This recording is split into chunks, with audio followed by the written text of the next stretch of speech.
To be honest, when I first took my mindfulness class, I didn't really understand it. Because you hear about those philosophical ideas, in the news and stuff, we just think it has no relevance to you. So I just wasn't paying attention at all. I was just talking to my friends and doing whatever. And then the second mindfulness class, I actually found it really, really helpful.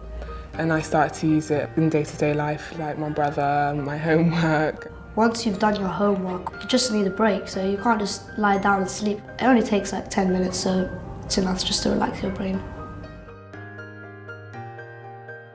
So mindfulness is essentially about attention, and it's about being able to attend to whatever we choose to attend to and inhibit things that come into mind. I'd say my best definition of mindfulness, it's not about developing fantastic meditative skills that mean you can sit for 3 hours and not engage in the world, but actually that allow you to recognise that emotional states are able to be controlled. I'm a clinical psychologist by training. One of the things that is most striking about teaching mindfulness classes, I teach them within the NHS to people with recurrent depression, is it's incredibly energising. So there's a lot of enthusiasm around mindfulness. There's interest in the media, there's interest in Westminster, right the way throughout the system. And what we're trying to do at the universities of Oxford and Exeter and Bangor and other places is begin to make sure that some of the really fundamental questions we have around mindfulness are underpinned by good science.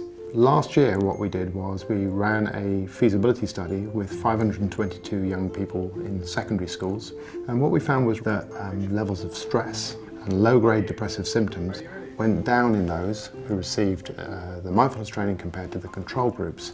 And what was most interesting about this study was at the time of greatest stress in the exam period, the difference between the mindfulness schools and the non-mindfulness schools became larger. So people seem to be able to use the mindfulness most at times of greatest stress. When you know that it actually works, you will actually do it to try and help you. You won't just be doing it because you're told to. It's just another thing that you learn that can help you. When you first learn maths, an equation, it helps you for your test, or when you first learn science, it helps you for this, helps you for that. So I think this was an all-rounder and it helped you for everything. You never realise how actually loud and noisy your life is. You're constantly talking, someone's shouting somewhere, and you just take a step back and realise, wow, how have I been doing this for so long? In mindfulness, we were texting each other, .B. The dot stands for stop, and the B stands for just be yourself, be in the moment, and also breathe. Sign for actual texting your friends, so you don't have to say stop, breathe, be. You just say .B, which I think is quite smart to do. So when your friend is saying, oh, I forgot to do my homework, you can just say .B. They love going home and teaching their parents about what they've learned. Mindfulness has been very well received among staff and teachers within the school, within the academy. The next step is we will need schools to help us roll out mindfulness interventions in schools.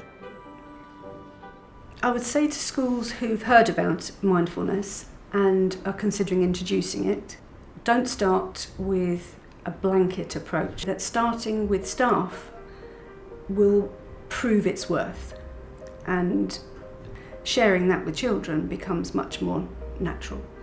As a child, I was incredibly anxious. I would have minor panic attacks about spelling tests. I would dread school, and I would find it difficult to sleep, quite highly strung as an 8-year-old. Luckily, I've grown out of that quite a bit, but also mindfulness has played a huge part in that. Being able to just unwind me from the ball of stress that I allow myself to become. Just think, right, take a moment, it's not that bad, it's going to be okay. So having that as a child in school would have done wonders for me, I think.